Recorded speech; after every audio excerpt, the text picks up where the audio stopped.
Bonjour très chers amis les Sagittaires et soyez le bienvenu sur ma chaîne Intuition des Sérines. Voici votre tirage de guidance pour les énergies du mois de mai et j'espère que vous êtes bien. Allez, c'est parti. Le mot miracle a été usé par tant d'usages superficiels qu'on en a presque oublié sa signification réelle. On dit miracle pour parler d'un soleil qui se montre après plusieurs jours de pluie, pour parler d'un bus qui arrive juste à l'heure, pour parler d'un enfant qui s'endort sans pleurer. Toutes ces réalités sont précieuses, mais ce ne sont pas des miracles au sens fort du terme. Le miracle véritable, c'est autre chose. C'est quand quelque chose se produit qui n'aurait pas dû se produire selon les lois apparentes qui régissent notre vie quotidienne. Quand une porte s'ouvre là où il n'y avait pas de porte, quand une solution apparaît dans une situation qui semblait sans issue, quand une rencontre se produit alors que toutes les probabilités étaient contre elle. C'est de cette catégorie-là que je veux te parler. Et c'est un miracle de cette qualité qui s'apprête à entrer dans ta vie. Avant d'aller plus loin, je veux te transmettre une compréhension importante. Les miracles véritables ne sont pas des accidents dans le tissu du réel. Ils ne sont pas des erreurs du système. Ils sont au contraire l'expression la plus précise du système lui-même, quand celui-ci fonctionne dans toute sa profondeur. Notre vie quotidienne nous habitue à un fonctionnement de surface, où les choses suivent les chemins prévisibles. Mais sous cette surface, il y a un fonctionnement plus profond, où des dynamiques moins visibles peuvent produire des résultats qui semblent surnaturels au regard des lois de surface. Les miracles sont l'irruption ponctuelle de ce fonctionnement plus profond dans notre quotidien. Ils ne contredisent pas la réalité, ils la révèlent dans sa dimension la plus complète. Ce qui s'apprête à se produire pour toi appartient à cette catégorie. Ce ne sera pas seulement une bonne nouvelle, ce sera quelque chose qui sortira du cadre de ce que tu pensais possible dans ta situation actuelle. Et c'est précisément cette qualité de sortie de cadre qui en fera un miracle plutôt qu'une simple chance. Tu vas reconnaître l'événement par cette signature particulière. Tu auras du mal au début à l'expliquer rationnellement. Tu chercheras des causes mécaniques pour comprendre ce qui s'est produit. Et tu réaliseras après examen qu'aucun enchaînement de causes ordinaires ne suffit à expliquer ce qui s'est passé. Cette résistance à l'explication mécanique est la marque la plus fiable d'un miracle véritable. Je veux clarifier quelque chose qui peut paraître contre-intuitif. Le miracle ne va pas se manifester à toi parce que tu serais une personne particulièrement méritante. Cette logique de rétribution n'est pas exacte. Le miracle va se manifester parce que tu as cultivé, à travers ton parcours, une certaine qualité d'ouverture qui rend possible la réception d'un événement de cette nature. Ce n'est pas une question de mérite, c'est une question de disposition. Tu es disposé. C'est à dire que ton système intérieur a atteint une qualité de réceptivité suffisante pour qu'un événement non ordinaire puisse y trouver un terrain d'accueil. Sans cette réceptivité préalable, le miracle, même s'il se manifestait extérieurement, ne s'enracinerait pas en toi. Il glisserait sur la surface de ta vie sans la transformer. Ici, sur Intuition des Sirènes, je veux te transmettre quelque chose qui va t'aider à reconnaître le miracle quand il se présentera. Les miracles ont une signature subtile dans le corps de celui qui les reçoit.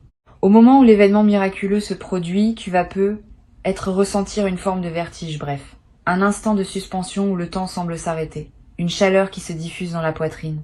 Des larmes qui peuvent monter sans cause apparente. Tous ces signaux corporels ne sont pas des coïncidences. Ils sont la manière dont ton corps capte le caractère extraordinaire de ce qui se passe, avant même que ton mental n'ait pu le formuler en mots. Apprends à faire confiance à ces signaux corporels.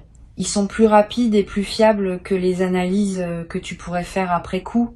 Je veux te parler de ce qui se passe juste avant qu'un miracle se manifeste. Souvent, il y a une période de calme inhabituelle qui précède immédiatement l'événement, comme si le monde s'apaisait pour préparer le passage de ce qui va arriver. Tu vas ressentir dans les heures ou les jours qui précèdent une qualité de tranquillité qui te paraîtra étrangère à ta situation ordinaire. Si tu remarques cette tranquillité préalable, n'essaye pas de la dissiper en remplissant ton temps d'activité. Habite-la. C'est dans cette qualité de calme que la manifestation peut trouver son moment. Tu vas être également avoir, dans cette période préparatoire, des intuitions qui te traversent sans que tu puisses les justifier. Une certitude tranquille que quelque chose va se passer. Une attention soudaine portée à un détail anodin. Une envie de faire quelque chose qui semble sans rapport avec tes préoccupations habituelles. Toutes ces intuitions sont la manière dont ta partie la plus profonde te prépare à l'accueil. Suis-les sans les rationaliser excessivement. Si l'envie de te rendre dans tel endroit te traverse, vas-y, si tu le peux. Si la pensée d'une personne te revient avec insistance, contacte-la peu, être. Ces gestes apparemment anodins peuvent être les conditions exactes par lesquelles le miracle va trouver son chemin jusqu'à toi.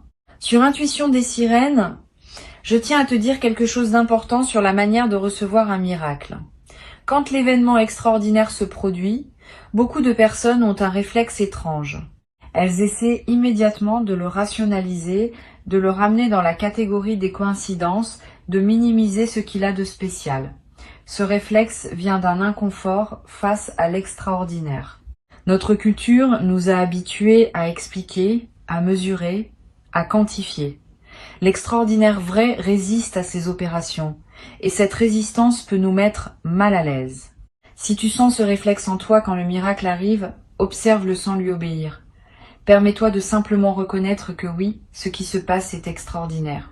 Cette reconnaissance pleine est ce qui ancre le miracle dans ta réalité et lui permet de produire son plein effet. La résistance à minimiser ne signifie pas que tu doives en faire un drame ou un événement spectaculaire à raconter à tout le monde. Au contraire, les miracles aiment souvent une certaine discrétion.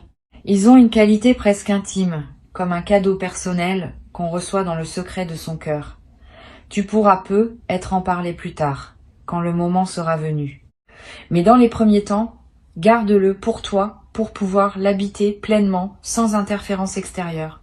Cette retenue n'est pas du secret pour le secret. C'est une protection de la qualité de ce que tu vis. Je voudrais te parler maintenant de la trace que laisse un miracle véritable dans la vie d'une personne. Cette trace n'est pas seulement le bénéfice direct de l'événement. Elle est plus profonde. Elle consiste en une modification durable de ta perception du possible. Avant le miracle, tu avais une certaine carte mentale de ce qui peut arriver dans une vie. Après le miracle, cette carte s'élargit. Tu sais désormais, par expérience directe, que des choses peuvent arriver qui dépassent ce que tu aurais imaginé. Cette connaissance ne s'efface plus. Elle reste avec toi pour le reste de ta vie. Et elle te sert chaque fois que tu te trouves face à des situations qui semblent sans issue. Tu peux te rappeler qu'au moins une fois dans ton parcours, l'extraordinaire s'est produit et cette mémoire te donne une confiance qui n'est plus naïve mais fondée. Tu vas être également remarqué après le miracle que ta sensibilité aux signes augmente. Tu vas commencer à percevoir des subtilités que tu ne percevais pas avant, des coïncidences signifiantes, des connexions entre événements apparemment séparés, des messages qui te parviennent par des canaux improbables.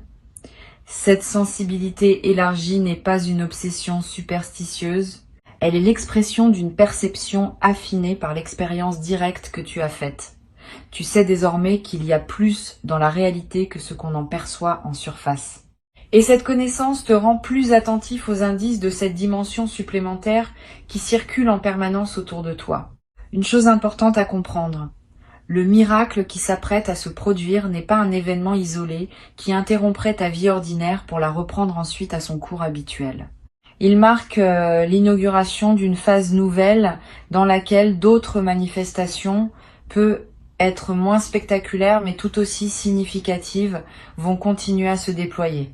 Ce premier miracle débloque quelque chose qui restera ouvert dans la suite. Tu vas vivre, dans les mois et les années qui suivent, une succession de petites grâces qui te confirmeront que tu es entré dans une nouvelle relation au possible. Ces petites grâces ne seront pas tout aussi étonnantes que la première, mais leur accumulation va dessiner un paysage dans lequel tu te rendras compte, peu à peu, que ta vie a vraiment changé de qualité. Je veux te transmettre une perspective importante sur la gratitude qui devra accompagner cette manifestation. La gratitude n'est pas une politesse facultative à offrir après avoir reçu. Elle est une pratique active qui maintient ouvert le canal par lequel les bonnes choses peuvent continuer à arriver. Quand tu remercies sincèrement, tu confirmes à toutes les dimensions de ton être que tu es un destinataire conscient et appréciateur. Cette confirmation a un effet réel. Elle prépare la suite. À l'inverse, recevoir sans remercier ou prendre pour acquis ce qui te tombe entre les mains referme subtilement le canal, pas par punition, par simple effet énergétique. Un canal qui n'est pas honoré se ferme parce qu'il n'est plus reconnu comme canal. Cultive donc la gratitude consciente sans en faire un rituel artificiel. Une simple reconnaissance sincère à l'intérieur de toi suffit à maintenir le canal ouvert. Tu vas peut-être te demander, après le miracle, comment continuer à vivre normalement après une expérience aussi extraordinaire. Cette question est compréhensible, mais elle suppose à tort que l'ordinaire et l'extraordinaire sont des catégories étanches. En réalité, après un miracle bien intégré, tu vas découvrir que l'ordinaire n'est plus le même qu'avant. Il est imprégné d'une qualité nouvelle qui le rend précieux d'une manière qu'il n'avait pas auparavant. Tu n'as pas besoin de chercher à reproduire l'intensité du moment miraculeux. Tu peux simplement laisser cette intensité diffuser dans tes journées ordinaires, transformant subtilement la qualité de chaque moment. Cette diffusion progressive est l'un des cadeaux les plus précieux des miracles bien reçus. Sur Intuition des sirènes, je tiens à insister sur le fait que tu n'as pas à craindre que le miracle te transforme en une personne déconnectée des réalités ordinaires. Au contraire, les personnes qui ont vécu un véritable miracle deviennent souvent plus présentes au quotidien, plus attentives aux détails, plus sensibles à la beauté des choses simples. Cette présence accrue est l'effet d'une perception élargie. Quand on a touché à quelque chose qui dépasse l'ordinaire, on commence à voir l'ordinaire avec une qualité nouvelle. Le café du matin a un goût différent. Le visage d'un proche est regardé avec plus d'attention. Les conversations banales prennent une saveur particulière. Cette transfiguration du quotidien est l'un des effets les plus durables des miracles véritables. Je voudrais te parler d'une chose subtile concernant la communication du miracle. Tu vas peut-être avoir l'envie à un moment de partager ce que tu as vécu avec une personne précise. Cette envie est saine, mais elle demande un peu de discernement. Toutes les personnes ne sont pas équipées pour recevoir le récit d'un miracle. Certaines vont être touchées et réjouies. D'autres vont être déstabilisées et chercheront à minimiser pour retrouver leur confort. D'autres encore vont projeter leur propre frustration et réagiront avec une jalousie ou une amertume qui pourrait gâcher ton expérience. Réserve donc ton récit aux personnes capables de recevoir avec ouverture. Une seule oreille bienveillante vaut mieux que plusieurs oreilles fermées. Et même avec la bonne personne, choisis tes mots avec soin. Le miracle n'a pas besoin d'être démontré ou prouvé. Il peut simplement être nommé dans la simplicité de ce qui s'est passé. Tu vas peut-être également ressentir dans les jours qui suivent le besoin de marquer symboliquement ce qui s'est produit, un objet acheté pour te le rappeler, une note écrite pour fixer l'expérience, un geste posé qui dit symboliquement que tu reconnais la grâce reçue. Ces gestes de marquage ne sont pas accessoires. Ils ancrent l'événement dans ta réalité concrète et créent des points de référence auxquels tu pourras revenir mentalement. Plus tard, dans des moments où tu auras besoin de te rappeler que des choses extraordinaires peuvent arriver, ces marqueurs te serviront de porte vers la mémoire vive de ce que tu as vécu. Une dimension importante à laquelle tu peux être attentif concerne la manière dont le miracle va modifier ta perception de ton propre passé. Tu vas peut-être commencer à relire mentalement certains épisodes de ta vie sous un nouveau jour. Des moments qui semblaient absurdes vont prendre du sens. Des détours apparemment inutiles vont apparaître comme des préparations nécessaires. Des rencontres dont tu n'avais pas saisi la portée vont révéler leur place dans le tissu plus large de ton parcours. Cette relecture rétrospective n'est pas une rumination, c'est une réintégration. Elle te permet de faire la paix avec des aspects de ton passé qui te dérangeaient encore, en les replaçant dans une cohérence plus vaste qui n'apparaissait pas au moment où tu les vivais. Cette réintégration du passé libère une énergie considérable. Beaucoup de personnes traversent leur vie en portant le poids d'épisodes qui leur semblaient sans signification, ou injustes, ou absurdes. Quand un miracle survient et qu'il révèle une cohérence plus large, ces épisodes anciens reprennent leur place dans une trame qui leur donne sens. Et cette mise en sens libère l'énergie qui était utilisée pour porter le poids du non-sens. Tu vas peut-être ressentir dans les semaines qui suivent une légèreté nouvelle, une vitalité retrouvée. Cette transformation énergétique est l'un des effets les plus pratiques des miracles bien intégrés. Je veux te parler du rôle particulier que peut jouer le silence dans la période qui suit le miracle. Tu vas peut-être avoir besoin pendant quelques jours ou quelques semaines de plus de silence que d'habitude, moins de musique de fond, moins de conversations futiles, moins de bruit ambiant en général. Ce besoin de silence n'est pas un retrait du monde. C'est une nécessité d'intégration. Le silence permet à ce qui s'est passé de descendre dans les couches plus profondes de ton être. Honore ce besoin si tu le ressens. Aménage des plages de silence dans tes journées. Ces plages ne sont pas du temps perdu. Elles sont parmi les plus précieuses de cette période d'intégration. Tu vas peut-être également remarquer une qualité différente dans ton sommeil après le miracle. Plus profond peut être parce qu'une vigilance ancienne s'est relâchée, ou plus actif, avec des rêves plus présents qui prolongent l'intégration pendant la nuit. Les deux variantes sont normales. Si tu fais des rêves marquants, note-les si tu peux. Ils contiennent souvent des indications précieuses sur la suite à donner à ce que tu vis. Tu n'as pas besoin de les analyser intellectuellement. Le simple fait de les capturer leur donne un poids dans ta mémoire consciente. Et tu pourras revenir à eux plus tard avec un éclairage nouveau. Une chose précieuse que tu vas développer après cette traversée est une nouvelle qualité de confiance dans la vie. Pas une confiance naïve qui ignore les difficultés. Une confiance fondée sur l'expérience directe que tu as faite. Tu sais désormais par toi-même que la vie peut surprendre. Que des choses peuvent arriver qui dépassent ce qu'on aurait osé espérer. Cette connaissance corporelle est plus solide que toute conviction intellectuelle. Elle t'accompagnera désormais dans toutes les phases de ton existence, te donnant une sérénité de fond même dans les moments de défi. Tu vas peut-être avoir, à certains moments dans les semaines qui suivent, l'envie de témoigner discrètement à des personnes qui traversent des moments difficiles. Tu pourras leur dire, sans grand discours, que des choses extraordinaires peuvent encore se produire. Ton simple témoignage pourra devenir, pour certaines de ces personnes, l'élément qui leur permet de garder espoir un peu plus longtemps. Tu deviendras à ton tour l'un de ces témoins du possible qui circulent dans le monde et qui maintiennent vivante l'idée que tout n'est pas figé d'avance. Ce rôle, sans en faire une mission grandiose, ajoutera une dimension de service silencieux à ta vie quotidienne. Sur cette chaîne, j'aime souligner que les miracles sont rarement des événements isolés. Ils ouvrent une porte qui reste ouverte. Et derrière cette porte, d'autres possibilités se déploient progressivement. Sois donc attentif à ce qui suit. Ne pense pas que tout se joue dans le moment central. Le moment central est l'inauguration. Ce qui suit est le déploiement. Et le déploiement promet d'être au moins aussi riche que le moment initial, parce qu'il s'inscrit dans la durée et accumule les significations à mesure qu'il avance. Cette continuité après l'événement est ce qui distingue les miracles véritables des éclats ponctuels qui ne laissent pas de traces durables. Je veux te transmettre une perspective importante sur l'humilité qui peut accompagner cette expérience. Pas une humilité diminuante qui te rabaisserait. Une humilité au sens vrai, qui consiste à reconnaître qu'on participe à des dynamiques qui nous dépassent. Tu n'es pas l'auteur du miracle.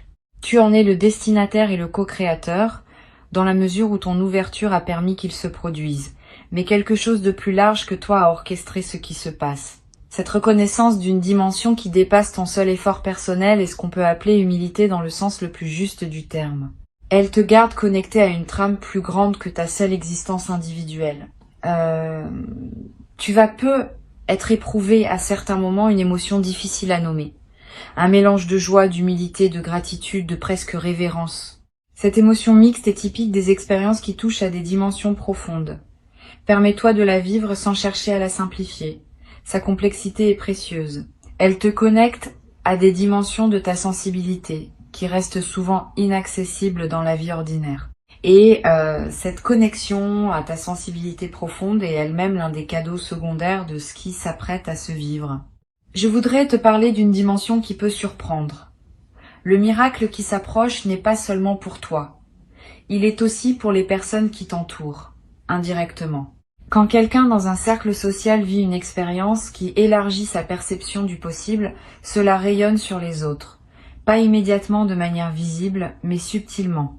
Les personnes proches de toi vont sentir, sans toujours pouvoir le nommer, que quelque chose a changé dans ta présence. Et ce changement va influencer à sa manière modeste leur propre perception du possible dans leur vie. Tu es donc en train de devenir, sans le décider, un agent de transformation collective. Cette dimension élargie de ce que tu vis donne du sens à l'expérience au-delà de ton seul parcours personnel. Tu vas être également développé dans la durée une qualité particulière dans la manière de répondre aux difficultés. Quand un défi se présentera après cette traversée, tu auras une nouvelle ressource intérieure à mobiliser. Tu pourras te dire, en toute connaissance de cause, que des solutions inattendues peuvent surgir, que des portes peuvent s'ouvrir là où tu n'en voyais pas, que la vie peut encore surprendre dans la bonne direction. Cette confiance fondée sur l'expérience te donnera une élasticité nouvelle face aux épreuves. Tu cesseras de te crisper dès qu'une difficulté apparaît. Tu pourras la traverser avec plus de souplesse en sachant que des ressources existent, parfois invisibles, qui peuvent se manifester quand le moment juste arrive. Pour conclure cette transmission, je veux te dire que ce qui s'apprête à se produire pour toi est précieux et que tu mérites pleinement de le recevoir. Avant de te quitter pleinement, je voudrais te transmettre encore plusieurs perspectives qui peuvent enrichir ta préparation à recevoir ce miracle. La première concerne la qualité particulière du regard que tu vas développer après cette expérience. Tu vas regarder le monde différemment, pas avec naïveté excessive qui verrait des miracles partout, avec une attention plus fine qui repère les petits signes de la présence active de l'extraordinaire dans le quotidien. Cette qualité de regard est elle-même un cadeau durable. Elle transforme la manière dont tu habites tes journées. Tu cesses de fonctionner en mode automatique. Tu commences à voir vraiment ce qui t'entoure, avec ses dimensions visibles et ses dimensions plus subtiles. Cette perception élargie est l'un des effets les plus précieux des miracles bien intégrés. Une deuxième perspective importante. Le miracle qui s'approche va également affecter ta capacité à recevoir d'autres formes de grâce dans ta vie. Quand un canal s'ouvre par lequel l'extraordinaire peut passer, ce canal reste ouvert pour d'autres manifestations. Tu vas être remarqué dans les semaines et les mois qui suivent que des choses bonnes se présentent à toi avec une fréquence inhabituelle, une opportunité qui se manifeste juste au bon moment, une rencontre fortuite qui s'avère significative, une information qui te parvient juste quand tu en avais besoin. Cette accumulation de petites grâces est l'effet en cascade du premier miracle. Elles ne sont pas toutes aussi spectaculaires que l'événement initial, mais leur accumulation transforme la qualité globale de ta vie. Tu vas être également découvrir, à travers cette traversée, une nouvelle relation à la prière ou à l'intention silencieuse, pas nécessairement religieuse au sens traditionnel.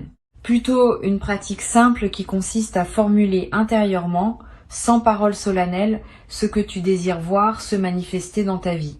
Cette formulation intérieure n'est pas une magie. C'est une mise en alignement consciente. Elle confirme à toutes les dimensions de ton être quelle direction tu choisis. Et cette confirmation aide à orienter ce qui se manifeste.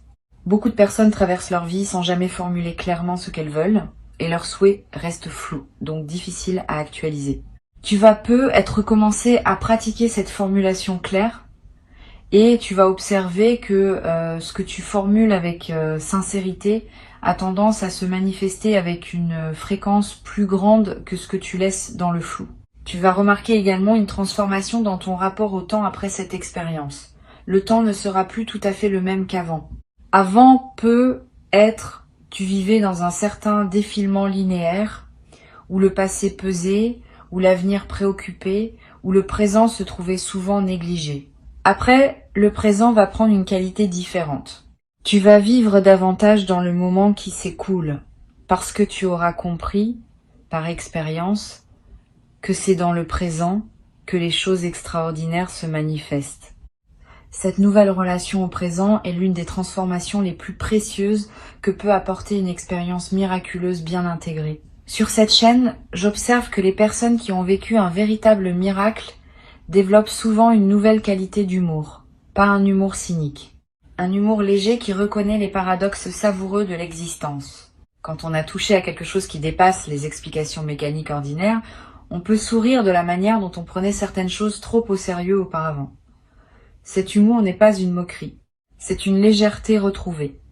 Il rend la vie quotidienne plus agréable, à toi-même et à ceux qui te côtoient. Cette qualité d'humour léger est l'un des cadeaux secondaires les plus appréciables. Tu vas peu être également remarqué, dans cette nouvelle phase, que ta sensibilité à la beauté augmente. Tu vas être plus touché par un coucher de soleil, par un visage croisé dans la rue, par une mélodie entendue par hasard, par la lumière qui passe à travers une fenêtre. Cette sensibilité accrue à la beauté est l'expression du fait que ta présence à la vie s'intensifie. Et la beauté, à son tour, te nourrit d'une manière qu'elle ne te nourrissait pas avant. Tu vas découvrir que la beauté est partout, dans les détails les plus modestes du quotidien, et qu'il suffit d'avoir développé la qualité de regard pour la voir. Ce développement de ta capacité à voir la beauté est l'un des cadeaux les plus durables qui dépassent largement le bénéfice direct du miracle initial. Une chose précieuse que je veux te transmettre. Après cette expérience, tu auras une nouvelle ressource pour les moments difficiles. Quand quelque chose te paraîtra sans issue, tu pourras revenir mentalement à l'expérience que tu as vécue et te rappeler que tu as déjà été surpris une fois par ce que la vie pouvait offrir. Cette mémoire fonctionnera comme une boussole intérieure dans les moments d'épreuve. Elle te dira sans parole que des solutions inattendues peuvent encore se présenter, que des portes peuvent encore s'ouvrir, que tout n'est pas joué d'avance. Cette boussole te servira pour le reste de ta vie. Elle est l'un des bénéfices les plus discrets, mais les plus essentiels de ce qui s'apprête à se vivre. Je voudrais te parler également de la responsabilité douce qui accompagne le fait d'avoir reçu un miracle.